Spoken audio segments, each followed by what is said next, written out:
The room went quiet just long enough for the laughter to settle into something sharp. Diane lifted her glass with effortless grace, her smile perfectly timed, perfectly controlled. "Stop pretending to be a businesswoman, Noelle," she said, her voice smooth but loud enough to reach every corner of the table. "Your little brand isn't a real business." A few seconds passed, and then the laughter came. Soft at first, then easier, more comfortable. My mother covered her mouth, but her eyes were smiling. My father nodded as if Diane had simply said something obvious, something everyone had been thinking. I didn't react right away. I placed my fork down carefully, aligning it with the edge of my plate, buying myself a moment to breathe without letting it show. When I finally looked up, I met Diane's eyes. She was watching me, waiting for something. Defense, embarrassment, anything that would confirm her version of me. I gave her none of it. "Understood," I said quietly. The word landed softly, almost invisible compared to her voice, but it was enough. The conversation moved on instantly, shifting back to safer ground, leaving me behind like I had always been. But beneath the table, my fingers tightened slightly against the fabric of my dress.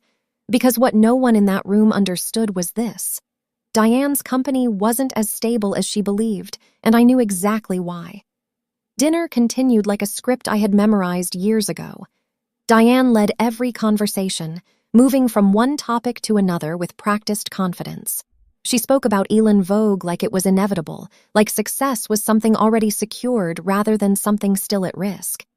She mentioned an upcoming contract, something she described as transformational, the kind of deal that would push the company into an entirely new level. My father leaned forward, visibly impressed, asking questions not to understand but to admire. My mother added small comments of encouragement, reinforcing the same narrative they had built around her for years. Diane didn't need to prove anything in that room. She only needed to perform, and they would believe. I listened without interrupting, tracking the details she revealed without realizing it. She spoke about expansion, about new suppliers, about scaling production to meet anticipated demand. What she didn't mention was how those decisions were being financed, or how sustainable they actually were. The numbers behind her words didn't align with the confidence in her voice. They rarely did, but no one at the table was listening for that. They were listening for certainty, and Diane gave it to them. When she paused to take a sip of wine, my mother turned to me briefly, as if remembering I was still part of the conversation. "And you, Noelle?" she asked, her tone polite but detached. How is your project going?" The word project hung in the air, carefully chosen, small enough to keep expectations low. I nodded slightly. "It's stable," I said. That was all I offered. There was no follow-up question, no curiosity. My answer was enough to confirm what they already believed, that whatever I was doing existed somewhere below the level of importance. Diane smiled faintly, setting her glass down. "Stable is good," she said. "Not everyone is built for growth." The comment was light, almost casual, but it landed exactly where she intended it to.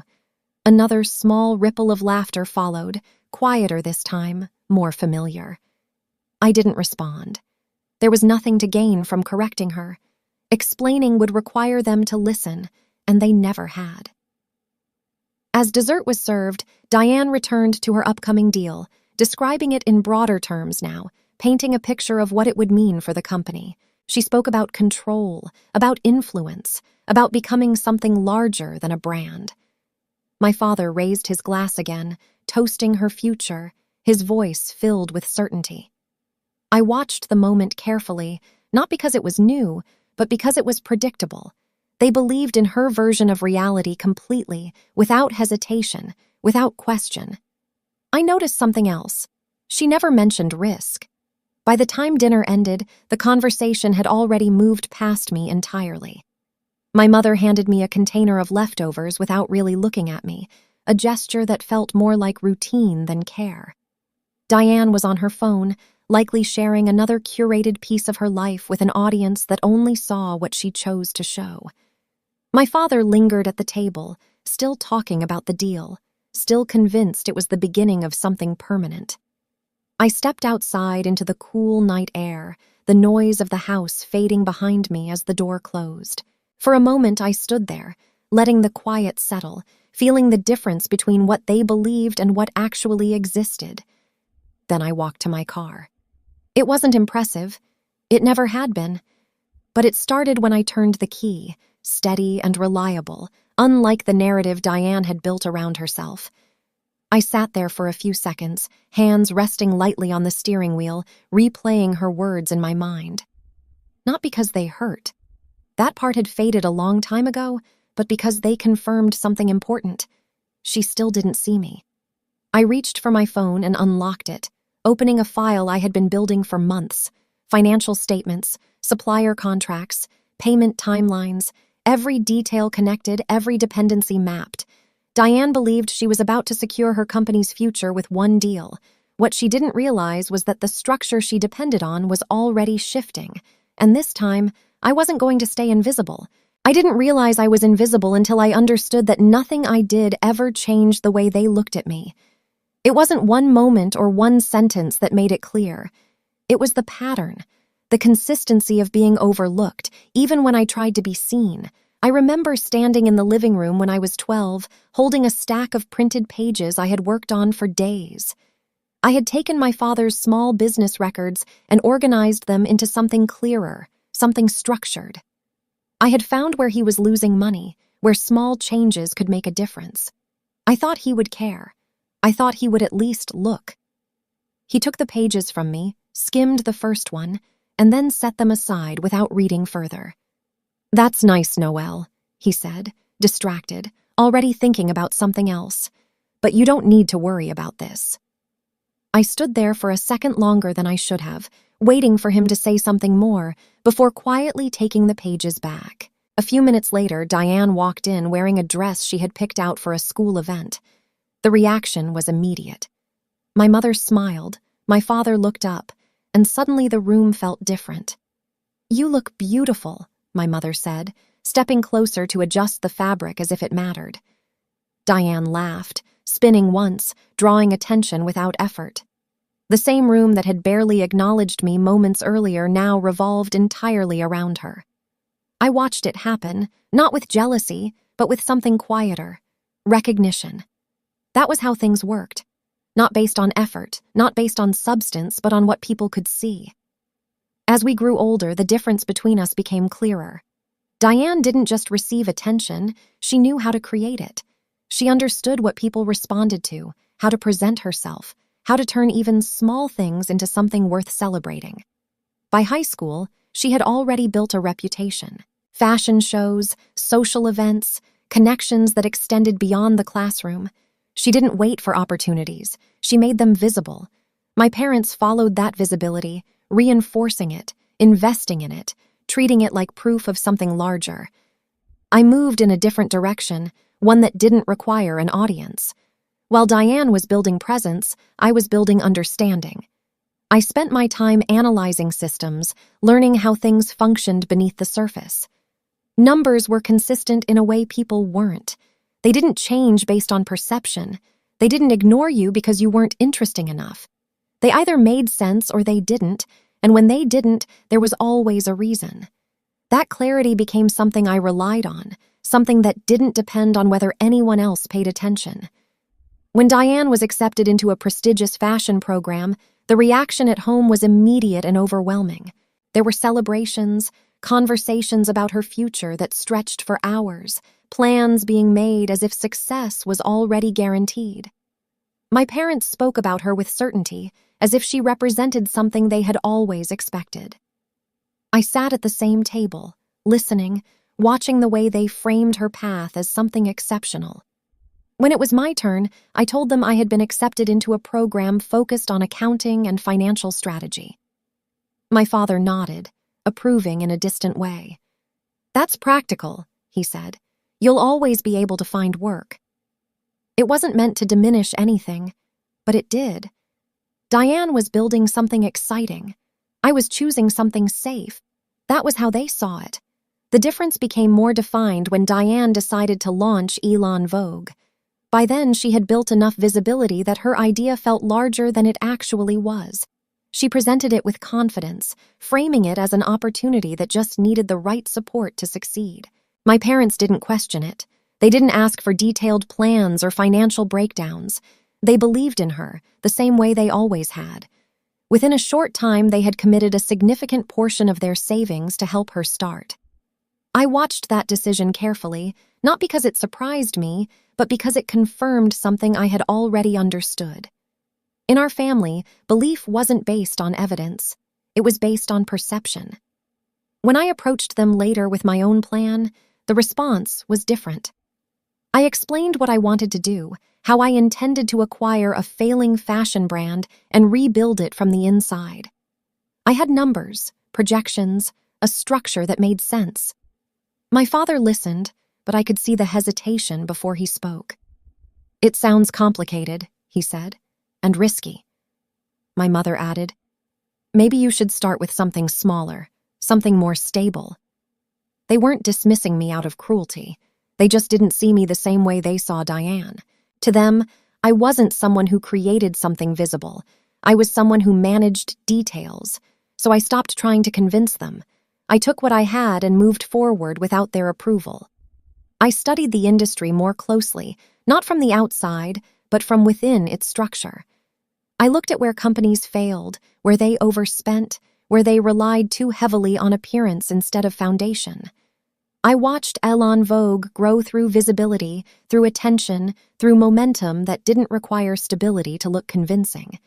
At the same time, I started building something of my own. Not something they would notice, something they wouldn't understand until it was too late to ignore. I didn't announce the moment I bought the company, because there was nothing about it that looked like a success.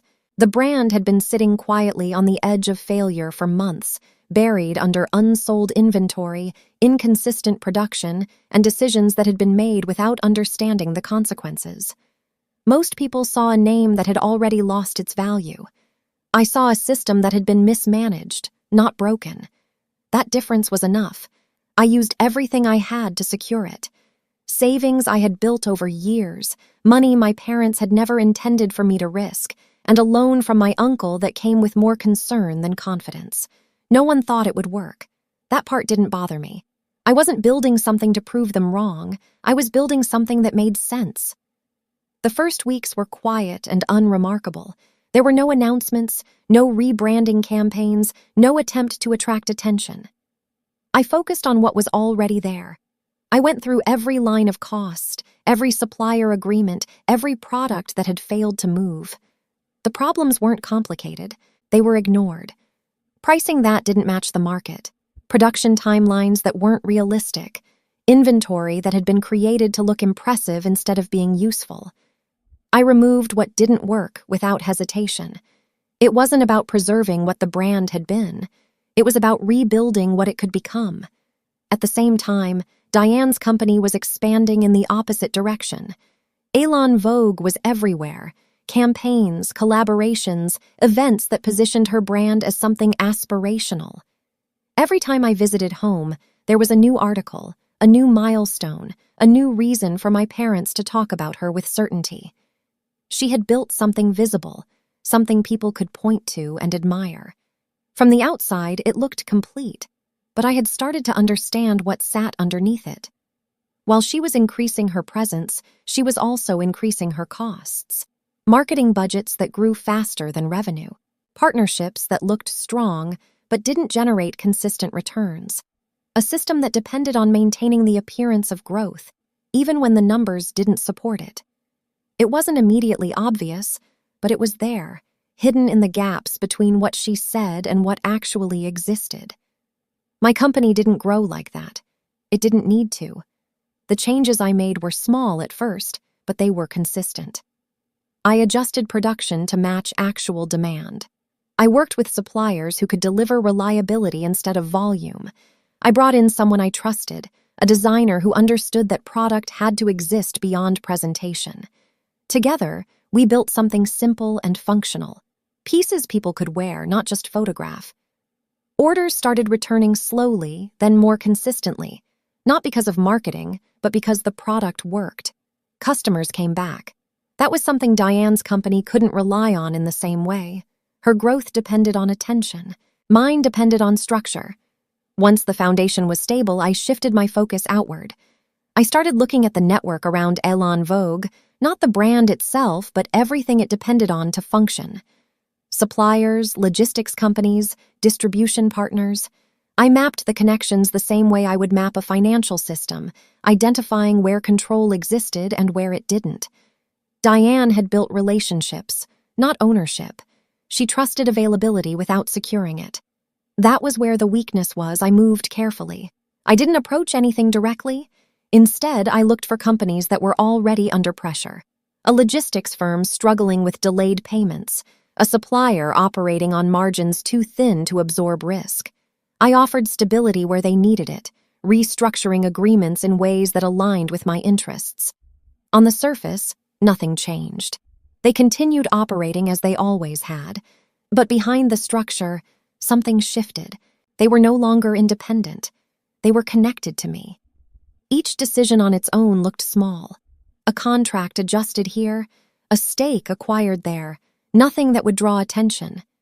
But together, they formed something Diane couldn't see. A system that surrounded her company without being visible from within it. By the end of the first year, my company was no longer unstable. By the end of the second, it was expanding into markets that didn't depend on image. Canada, the UK, Japan. Growth that was quiet but consistent, built on processes that could be repeated instead of moments that had to be recreated. Diane still believed I was working on something small. She still thought I spent my time behind a screen, managing details that didn't matter. She didn't understand that while she was building a brand people could see, I was building the structure her brand depended on. And structures don't need attention to hold power. They just need to exist in the right places. The first sign wasn't dramatic enough for anyone to notice. A shipment that arrived late by 3 days, explained away as a logistics delay. Then another, pushed back a week with a vague apology from the supplier. No one at the top level reacted. They didn't need to.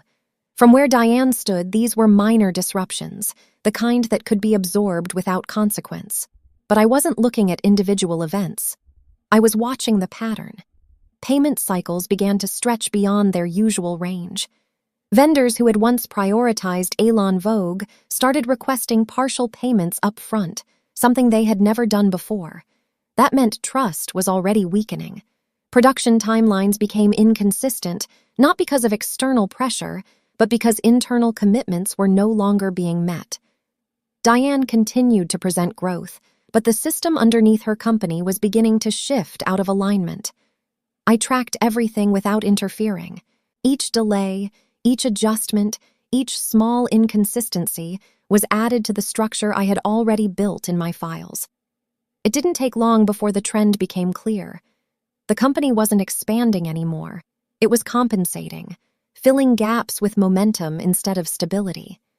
At the same time, nothing in her public image reflected any of this. Diane appeared in another feature, her name placed alongside founders who had built companies on solid ground. My parents framed the article and placed it in the living room, adding it to the growing collection of proof that she was succeeding.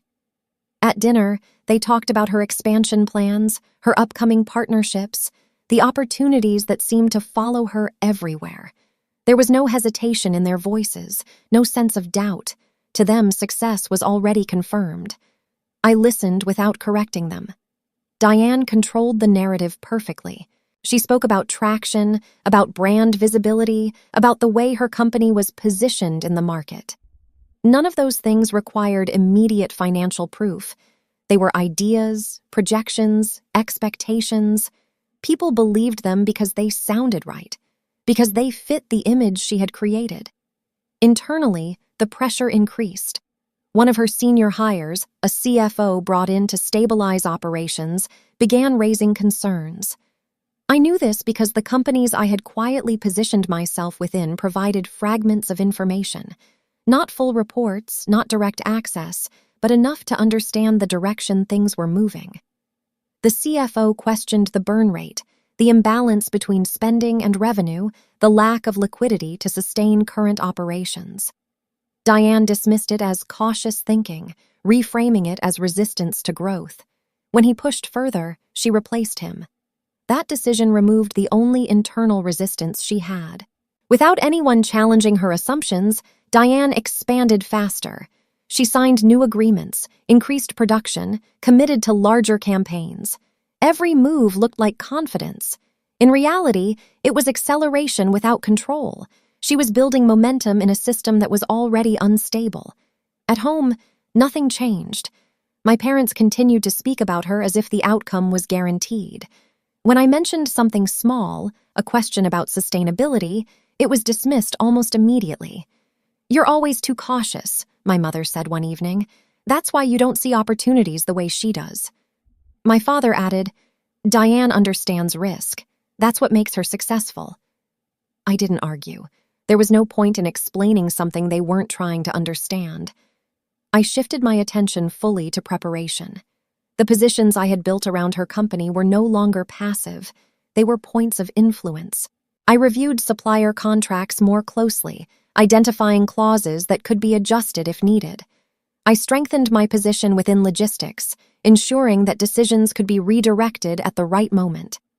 Nothing changed on the surface. Everything changed underneath. The final signal came quietly.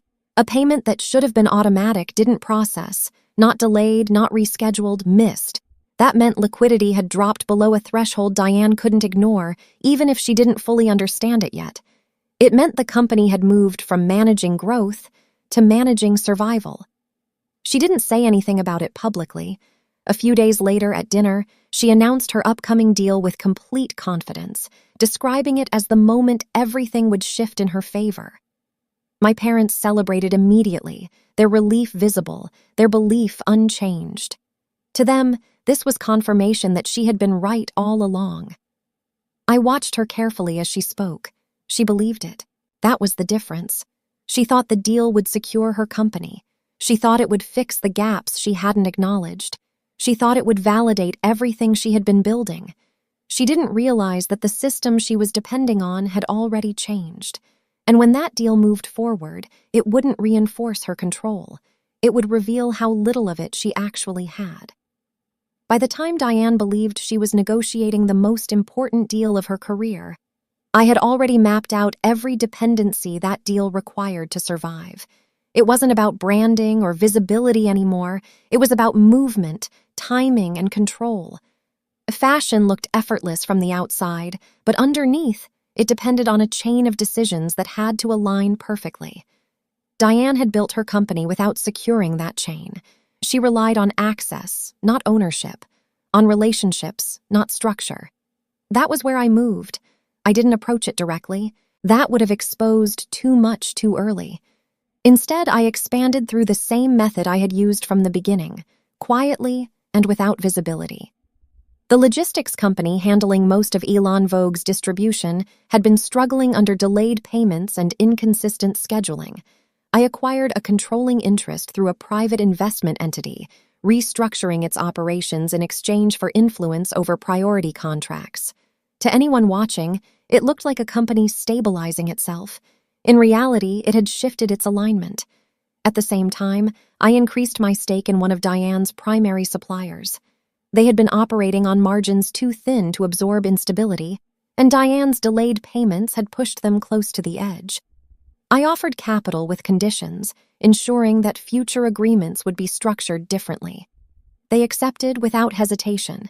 They needed stability. I provided it. None of these moves were visible on their own. Each one looked like a normal adjustment, a company securing funding, a supplier protecting itself. But together, they created something Diane couldn't see, a network that no longer answered solely to her, a system that could continue functioning independently of her decisions or stop responding to them entirely. There was a moment, brief but clear, when I considered ending everything quickly. I had the ability to disrupt her operations within days, delay shipments, adjust pricing, force renegotiations she couldn't meet. It would have been efficient, final. But that wasn't what I wanted. This wasn't about removing her. It was about forcing reality into a space where illusion had been allowed to grow unchecked. Diane moved forward with complete confidence. She announced internally that a major strategic partnership was close to being finalized, something she described as a turning point for the company. Her team responded the way they always did, with excitement layered over uncertainty.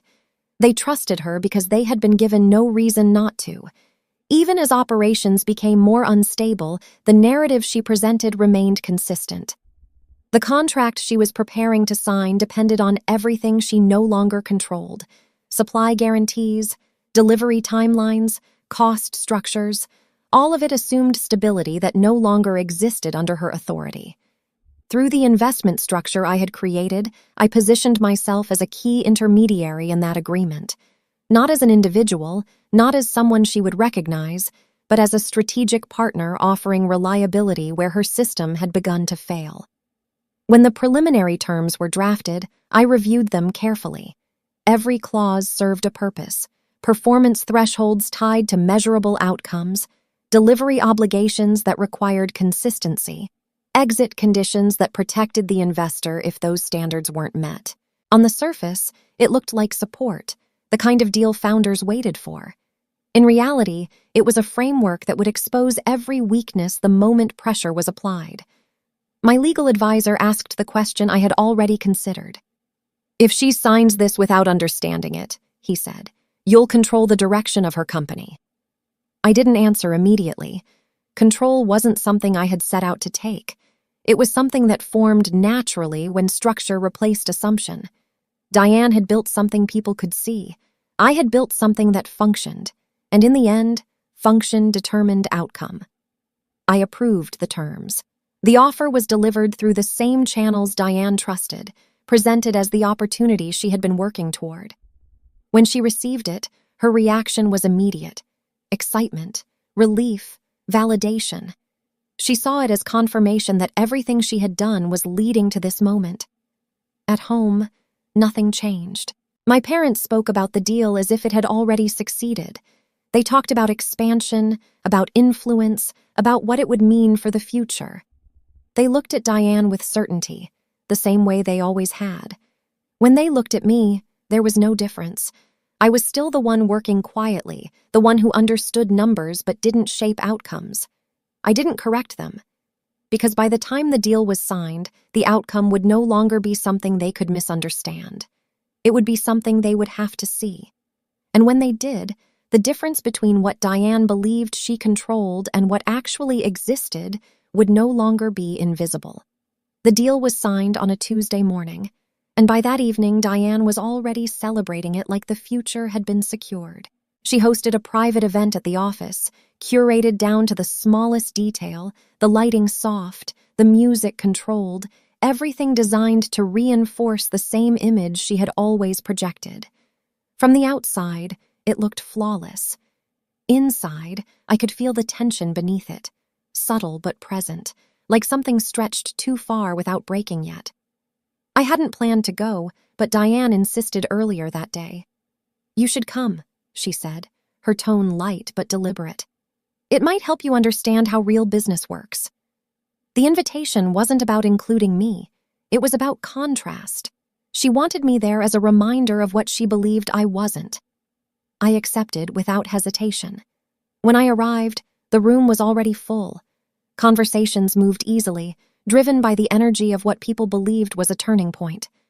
Diane stood at the center, composed and confident, her presence drawing attention without effort. People listened when she spoke, responded when she smiled, adjusted themselves around her as if she set the rhythm of the space. It was familiar. She had always known how to control perception. I stayed near the edge of the room, observing. From there, everything was clearer. The employees who were trying to believe in the future she described. The partners who were present because they needed her success to remain intact. The small pauses in conversations that hinted at uncertainty no one wanted to acknowledge. Nothing in the structure had changed. Only the story had. Halfway through the evening, Diane called for attention. She raised her glass and began speaking about growth, momentum, and what the deal meant for the company. Her words were precise, rehearsed without sounding rehearsed, designed to reinforce confidence. She described the partnership as validation, as proof that her vision had always been right. The room responded exactly as expected. Applause filling the space, the illusion strengthening with every second. Then she shifted her attention. "And I want to thank everyone who's been part of this journey," she said, scanning the room before her gaze settled on me. The pause was intentional. "Even those who prefer to stay behind the scenes." A few people turned, their attention following hers. She smiled slightly. "My sister Noelle is here tonight. She works with numbers, mostly. Spreadsheets, analysis. Important, I suppose, but not exactly what builds something like this."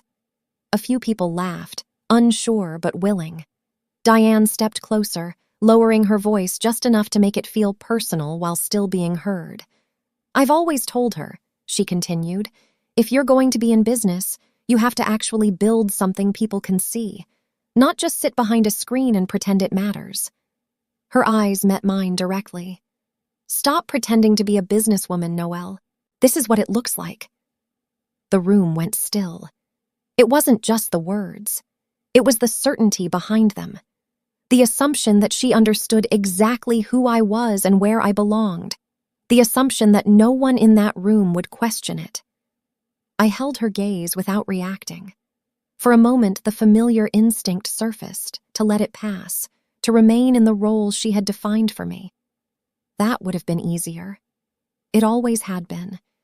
But something had shifted long before that night, and now it settled into place with clarity I couldn't ignore. She wasn't just dismissing me, she was defining me, and doing it in a room where that definition would be accepted without hesitation. I set my glass down slowly, the sound barely noticeable against the silence. "You're right," I said, my voice even, almost quiet enough to disappear. "I should stop pretending." She smiled, satisfied, already turning away, assuming the moment had ended. It hadn't. I left without drawing attention, moving through the room as conversations slowly resumed behind me. The hallway outside was empty, the noise fading as the door closed.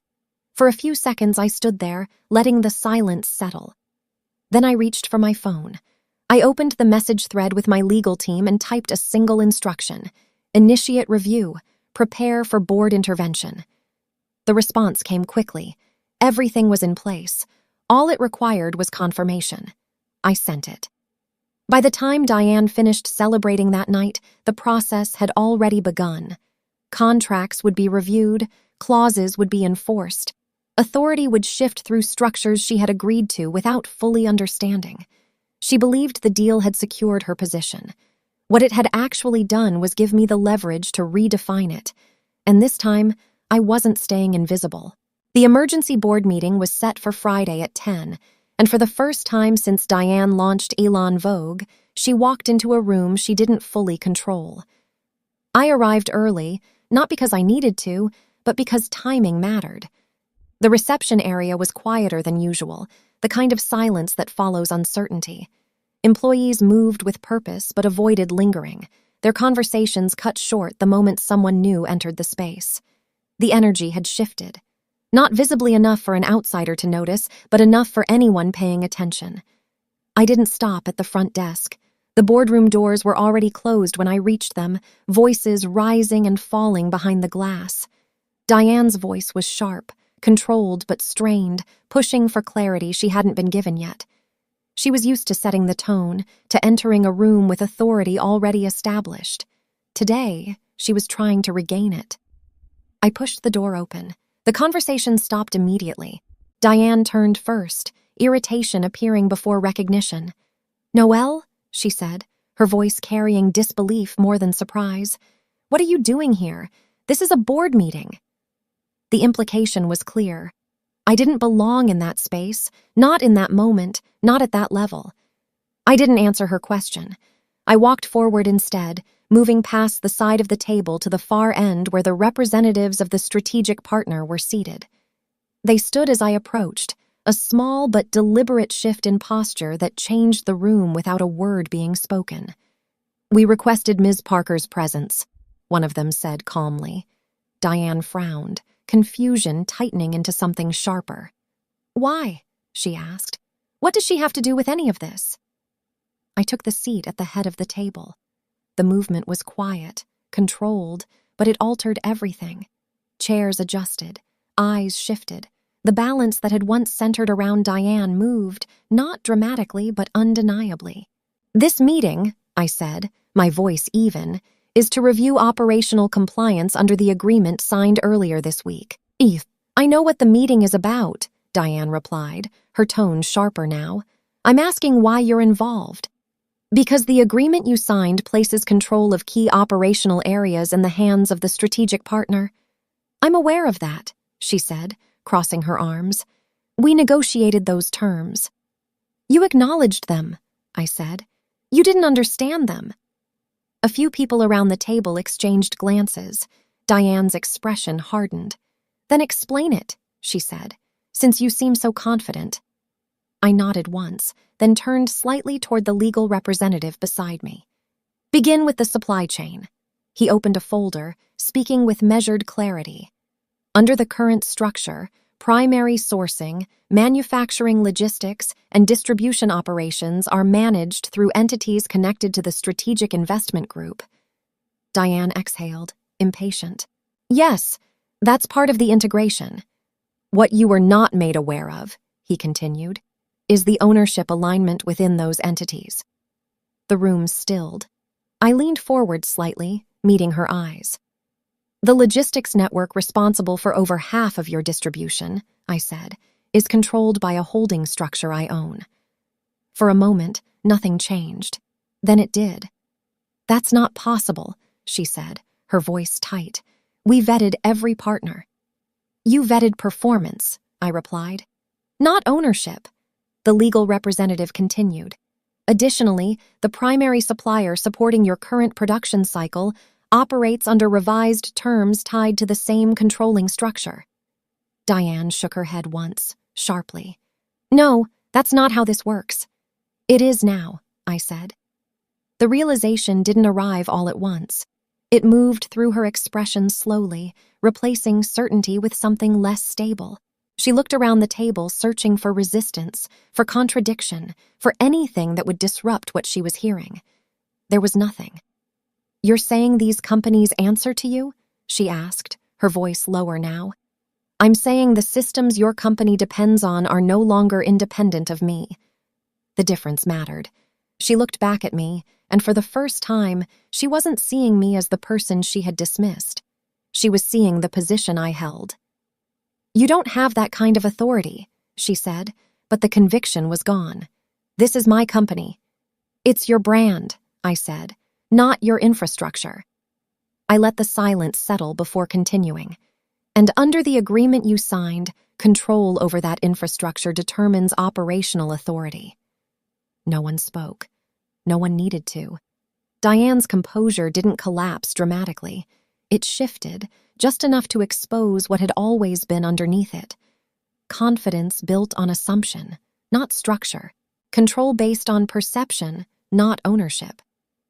"How long?" she asked quietly. "Long enough," I said. The room remained still, but everything had already changed. Not through confrontation, not through force, but through structure that had been built long before this moment. She thought this meeting would stabilize her company. It didn't. It showed her who had been holding it together all along. The silence didn't break when the meeting ended. It shifted slowly, like something settling into place after being forced to move. No one rushed to speak. No one tried to argue. The structure had already been defined, and there was nothing left to negotiate. Diane stood at the far side of the table, her posture still, her expression no longer shaped for an audience. For the first time, she wasn't performing. She was processing. I didn't raise my voice. There was no need to. "Here's what happens next," I said, keeping everything anchored in clarity. "The company continues operating. Existing contracts remain in place. Production and distribution will not be disrupted." A few people shifted slightly, relief replacing tension. Stability mattered more than anything else in that room. But decision-making changes. Diane's eyes met mine, guarded now, searching for something she could still control. "You're removing me," she said, not as a question, but as an expectation. "No," I replied. "I'm repositioning you." That was the moment the room adjusted again. "You built the image," I continued. "You understand how to present, how to create direction, how to connect with an audience. That has value, but you were making decisions in areas you didn't understand, and that's what put everything at risk." I paused just long enough for the distinction to land. From this point forward, financial control, operational strategy, and contract authority are no longer yours. No one interrupted. "You remain with the company," I added. "As creative director, you focus on design, product, and brand identity. The rest will be handled by people who know how to manage it." For a moment, Diane didn't respond. The idea of staying without control didn't fit the version of leadership she had built around herself. To her, authority had always meant visibility, recognition, influence. Now it meant limitation, structure, accountability. "And if I don't accept that?" she asked quietly. I held her gaze. "Then the system you depend on stops supporting you." There was no tension in my voice, no emphasis, just the reality of what already existed. She looked down at the table, her hand resting against the surface as if grounding herself. Around us, no one moved. The decision no longer belonged to the room. It belonged to her. After a long moment, she nodded. It wasn't agreement. It was acceptance. The meeting ended without ceremony. Papers were gathered, chairs moved back, conversations resumed in low voices. The tension didn't disappear, but it changed shape. It was no longer uncertainty. It was adjustment, a system realigning itself to something it could sustain. I stood last. When I walked out of the boardroom, I didn't look back.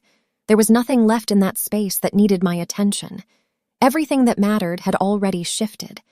The weeks that followed weren't dramatic. There were no headlines, no visible collapse or sudden transformation, but internally, everything changed.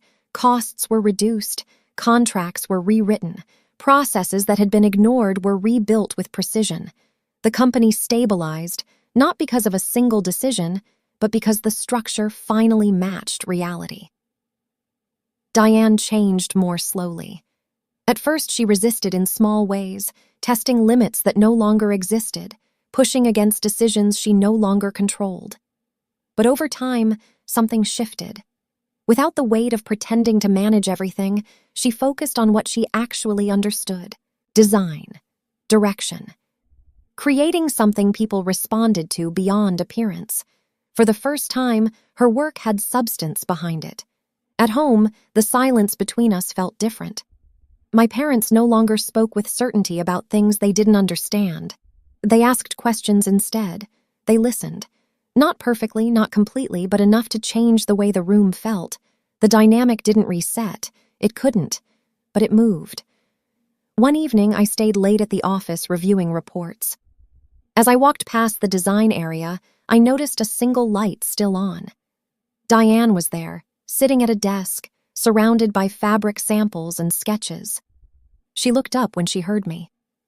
"I didn't know it was this much work," she said quietly. "It always was," I replied. She nodded, looking back down, not arguing, not deflecting, just acknowledging. I left without saying anything else. Outside, the air felt clear, not because anything around me had changed, but because I no longer needed it to. For years, I had measured myself against how they saw me, how they defined success, how they decided what mattered. Now none of that held weight. What I built didn't depend on their recognition. It never had. I got into my car, the same one they had always overlooked, and sat there for a moment before starting the engine. Success doesn't need to be loud. It doesn't need approval. It doesn't need to be seen to exist. It just needs to be real.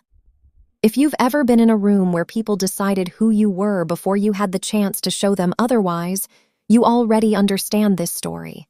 And if you've ever chosen to build something quietly instead of proving yourself out loud, then you know exactly why it matters. So tell me, what would you have done in that moment? Stayed silent or taken control when it mattered most? And if this story stayed with you even a little, stay here. There are more stories like this waiting, and you won't want to miss what comes next. This story is fictionalized for dramatic effect.